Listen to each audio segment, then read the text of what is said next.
Hi everyone, welcome to my YouTube channel AR classes. आज हम SSC CGL 2023 के बारे में जानेंगे, जिसका नोटिफिकेशन 30 दिसंबर को आ चुका है। सबसे पहले हम लोग सिलेबस देखेंगे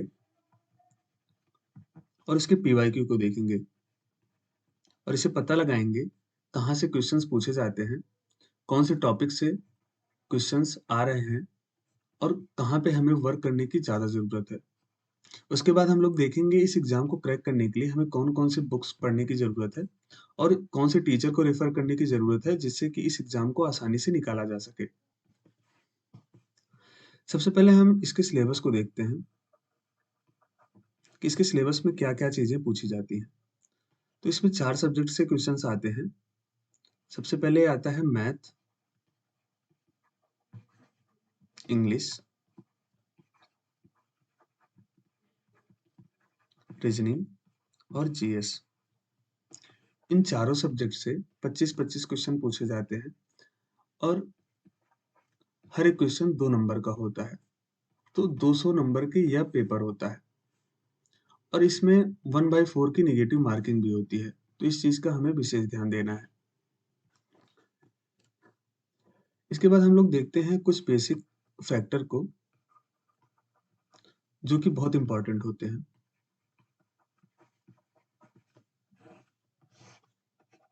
जैसे कि प्रैक्टिस। प्रैक्टिस से हम लोग का कॉन्फिडेंस बढ़ता है और कॉन्फिडेंस हम लोग को एग्जाम क्रैक कराने में हमें बहुत ज़्यादा हेल्पफुल होते हैं और हमें प्रैक्टिस जितनी ज़्यादा क्वेश्चन हो सके उतनी ज़्यादा प्रैक्टिस हमें करनी है। जैसे कि 2022 में 40 शिफ्ट में ये पेपर कराया गया और हर एक शिफ्ट में 100 क्वेश्चंस पूछे गए। तो लगभग 4000 4000 क्वेश्चन तो केवल इसी साल पूछ लिया गया।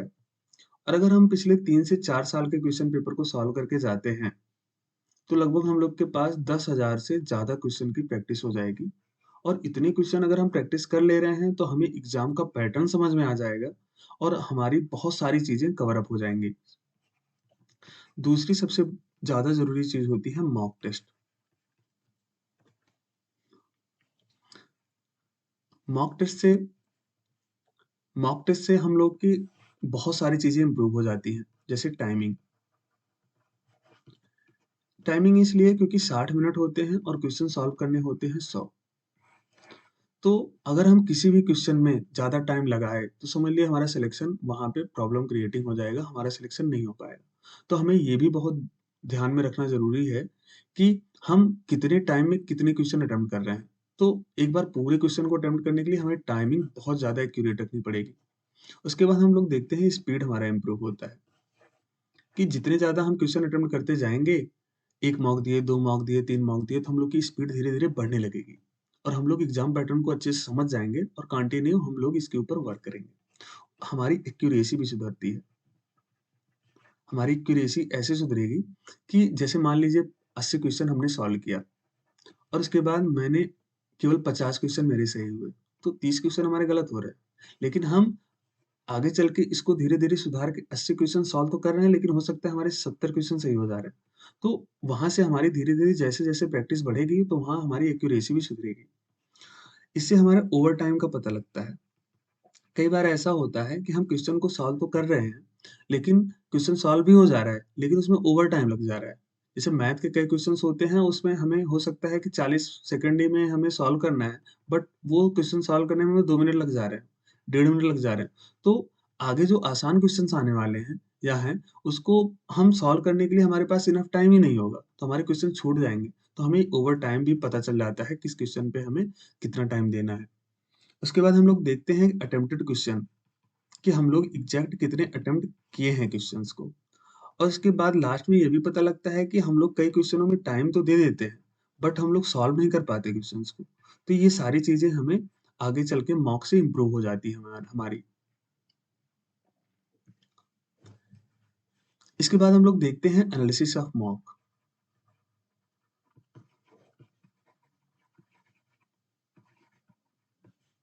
तो एनालिसिस ऑफ मॉक मॉक देने से भी ज़्यादा इम्पोर्टेंट है।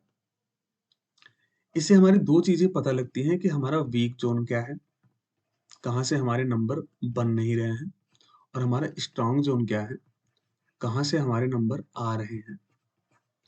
वीक ज़ोन से हमें ये भी पता लगता है कि हमारा वर्किंग एरिया कहाँ है, हमें कहाँ पे काम करने की ज़्यादा ज़रूरत है, कहाँ से हमें नंबर और बढ़ाने हैं, कौन-सा टॉपिक हमारा कमज़ोर है, वीक है। तो हमें इन सब चीज़ों के ऊपर बहुत ज़्यादा ध्यान देना होता है। ये सारी चीज़ें हमारी एनालिसिस से हो जाएँगी क्योंकि हमारे क्वेश्चन गलत होंगे, तो हमें एनालिसिस में देख के कैसे क्वेश्चन गलत हुए हैं, क्यों गलत हुए हैं, कौन-सा फ़ॉर्मूला हमें नहीं आया, तो ये सारी चीज़ें हमारी एनालिसिस से पता लग जाती हैं। एनालिसिस के थ्रू हम और भी कई सारी चीज़ों को सुधार कर सकते हैं। जैसे कि कई सारे फ़ॉर्मूले उसमें दिए रहते हैं, हमें उसे इम्प्रूव करना भी होता है धीरे-धीरे करके।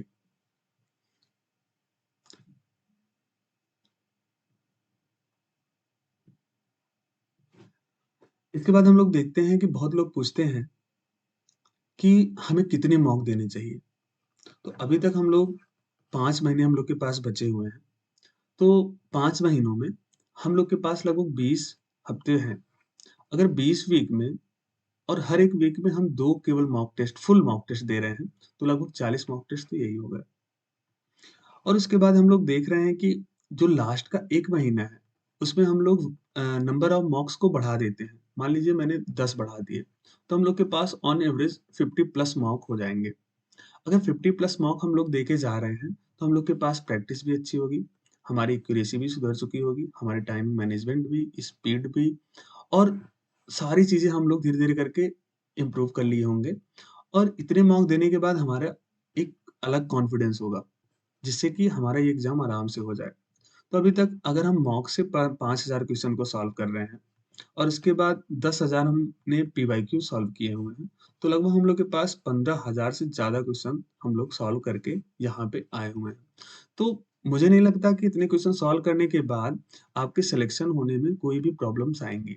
तो लेकिन उसके लिए प्रैक्टिस बहुत ज़्यादा ज़रूरत है और उसके बाद मॉक देना और उसके बाद एनालिसिस ऑफ मॉक करना।